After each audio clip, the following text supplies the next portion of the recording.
তার মানে এটা নয় যে 24 থেকে 28 দিন পর আমাদের নেলস খুলে যাবে বা ভেঙে যাবে। এরপর তুমি যেরকম ভাবে টেক কেয়ার করবে তার উপর তোমার নেলস স্টে করবে। অনেকে কি হয় বারবার রিফিলিং করাতে থাকে, মানে এতটা যখন চলে এলো আবার হয়তো রিফিলিং করি আবার প্রথম থেকে করে নেবো।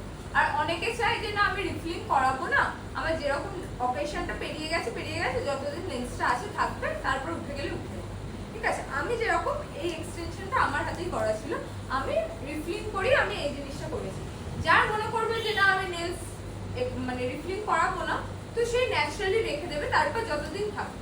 ঠিক আছে, এরপর কি যতদিন থাকাটা যে জিনিসটা, যদি আমার ক্লায়েন্ট এসে জিজ্ঞেস করে যে কতদিন আমার স্টে করবে, তো আমি বলবো রিফিলিং টাইম, যে 24 থেকে 28 দিন আপনার রিফিলিং টাইম, তার উপর আপনি যতটা টেক কেয়ার করে রাখবেন তার উপর আপনার নেক্সটটা স্টে করবে। বাট টেক কেয়ার মানে কি, অনেকে ভাবে হচ্ছে টেক কেয়ার মানে যে আমরা হয়তো জলের কাজ করব না, রান্না করব না বা কিছু, একদমই নয় সেই জিনিসটা। আমাদের যে জিনিস থেকে ডাইরেক্ট